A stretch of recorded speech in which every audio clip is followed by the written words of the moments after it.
assunto é polêmico. O Ministério das Comunicações pediu mais informações para a presidência do PT sobre a iniciativa da legenda de criar um canal aberto de TV. A apuração dela, Tainá Falcão. Tainá, como é que tá isso? Olha, Raquel, eu posso te dizer que lá no Ministério das Comunicações nem eles mesmos estão entendendo, viu? A decisão está com a área técnica do Ministério, mas ainda não há uma resposta. Por quê? Porque eles estão em dúvida, tem muitas dúvidas sobre esse pedido, né? É quase como se eles não tivessem entendido vários pontos apresentados pelo Partido dos Trabalhadores nesse questionamento para conseguir canais de TV aberta e rádio. Agora, a decisão deve sair em breve, a gente pode esperar, depois de passar ainda pela área jurídica do Ministério. E pelo que eu conversei hoje lá, a tendência é de ser uma negativa ao PT. Mas ainda assim vai haver uma avaliação depois de que a área técnica faça os questionamentos ao Partido dos Trabalhadores, da resposta vir, e aí eles vão levar isso ao jurídico do Ministério. O que eles me apontam, sem detalhar muito bem, né? Que há alguns entraves legais e até constitucionais no pedido feito pelo Partido dos Trabalhadores. Os técnicos apresentaram esses entraves ao ministro Juscelino Filho e agora estão apontando essa série de dúvidas que merecem os esclarecimentos devidos por parte do partido que fez esse pedido, no caso o PT, Partido do Presidente da República. O que eu adianto, Raquel, é que, segundo fontes, há uma tendência de que haja poucas chances desse pedido prosperar. Hoje é visto dessa forma. Lembrando esse caso, que deu muita polêmica, a gente trouxe aqui na semana passada um pedido do Partido dos Trabalhadores, uma autorização ao Ministério das Comunicações para criar um canal de TV aberta e de rádio próprios. A presidente do PT, a Gleisi Hoffmann, e o secretário de Comunicação, Gilmar Tato, são quem assinam esse pedido e foram eles que entregaram esse documento ao ministro das Comunicações, Juscelino Filho. Vamos aguardar, Raquel, mas eu diria que a tendência hoje é pela rejeição. Diego, Tainá nos trouxe todo o bastidor de dentro do Ministério das Comunicações. Os técnicos têm dúvida, dizem que há entraves legais. Me corrija se eu estiver errada, Tainá, mas não tem nenhum outro partido com uma TV, né? Não é algo que os técnicos estão achando que a legislação permite. E politicamente, Juscelino Filho vai conseguir negar para o PT esse pedido? Se ele estiver no Ministério até lá, essa é uma pergunta boa, Raquel. Agora, você imagina se porventura se libera uma TV do PT e se abre um precedente. Nós temos hoje no Brasil o quê? Cerca de 25, 30 partidos com representatividade no Congresso Nacional. Já imaginou cada partido ter a sua TV ou a sua rádio próprias, né? Agora, eu penso, ouvindo essa toda a apuração da Tainá aqui, eu fico pensando que os nossos colegas da EBC devem estar felizes, porque eu vejo, vamos lá, a EBC, lá nos primeiros governos Lula, ficou conhecida como a TV do Lula, né? Foi aparelhada ali e tudo mais. Depois vem o Bolsonaro prometendo na campanha que iria acabar com a EBC, porque era uma estatal de traço de audiência, uma expressão que ele usava, e custava bilhões aos cofres públicos. Quando o Bolsonaro assumiu o poder, ele fez muito parecido com o que os outros governos anteriores a ele também fizeram, de utilizar a EBC, a comunicação pública, ao seu favor ali.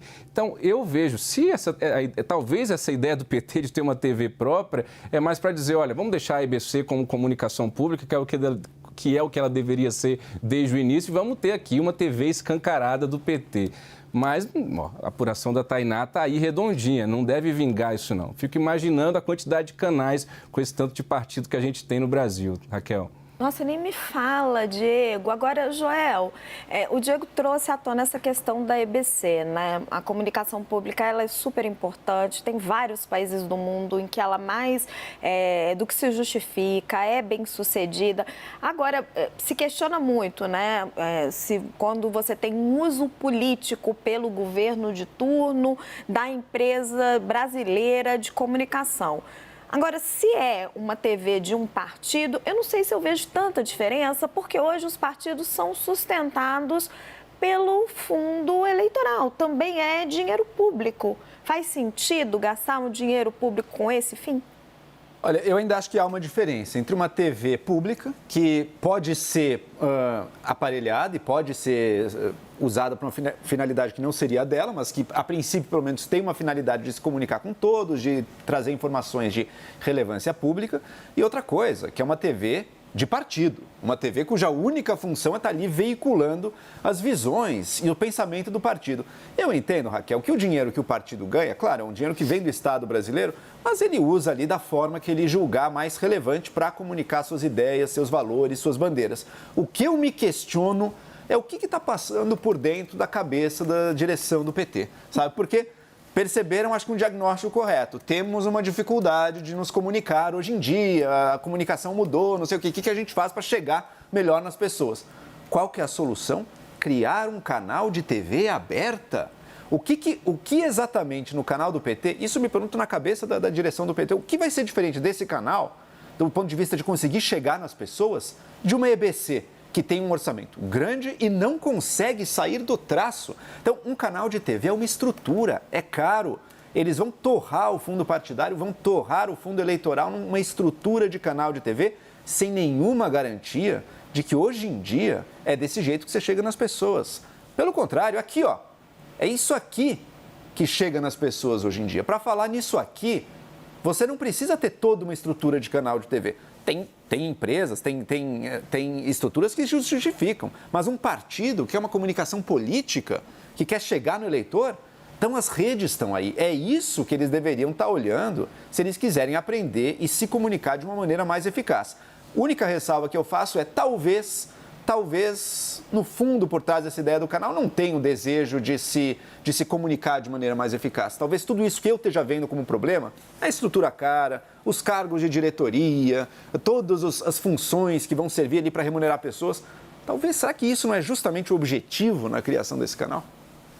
Boa pergunta. Agora eu quero trazer para a Clarissa, que é uma das repórteres que mais conhece PT, que eu conheço, a pergunta inicial do Joel. Clarissa, de onde veio essa ideia dentro do PT? Essa ideia é antiga, é nova, nasceu como? O que eles querem alcançar? Gente, essa ideia ali, como a Tainá, né, acho que comentou, está sendo capitaneada ali em grande parte por figuras como Gilmar Tato e a atual cúpula do PT, mas eu estou 100% com o Joel. É uma coisa assim, o que passa na cabeça? Primeiro, ter um canal de televisão não é uma coisa que você vai fazer com um trocadinho ali, né? E segundo, vai ser o quê? 24 horas de propaganda eleitoral gratuita? É uma forma de fato, levar informação para as pessoas. Isso é só mais uma expressão do quanto a cúpula do PT é atrasada em relação à questão da comunicação. É uma visão absolutamente retrógrada. Temos que ter a regulamentação dos meios de comunicação, controle social da mídia. Assim, vamos acabar com esse monopólio da informação e, finalmente, a nossa mensagem vai chegar para os eleitores. É 24 horas de horário eleitoral gratuito, parece que é isso que eles estão querendo propor. A sensação que fica é essa. E, além disso, só para dar um exemplo de qual que é o pensamento que está vigorando ali nesse momento, na semana passada a gente fez uma entrevista com o André Janones para falar muito dessa parte de comunicação, aquela briga dele toda com o PT, com o ministro da SECOM, Paulo Pimenta, onde os dois bateram boca nas redes sociais. E ali, nessa entrevista ali para Veja, ele vira assim e conta uma história muito interessante, onde ele diz que ele teve uma reunião com alguns integrantes ali da base para discutir como seria a estratégia de comunicação da CPMI dos atos golpistas. E a sugestão que foi dada para ele, por essas mesmas figuras, foi: olha, não fiquem tweetando, colocando tudo ali nas redes sociais, não, a gente precisa esperar para fazer um compilado disso tudo no fim do dia numa entrevista coletiva.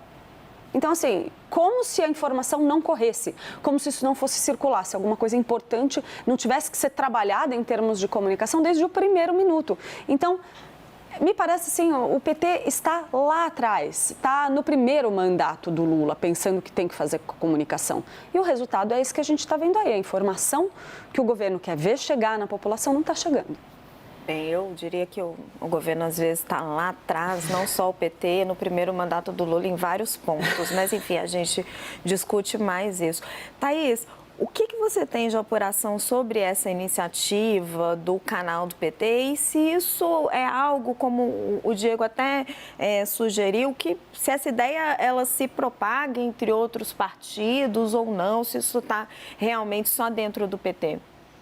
Raquel, em primeiro lugar, eu queria dizer que eu tenho uma divergência em relação à bancada sobre a gente adora função... divergência, venha. A gente sempre gosta de divergência, então eu estou vindo por isso.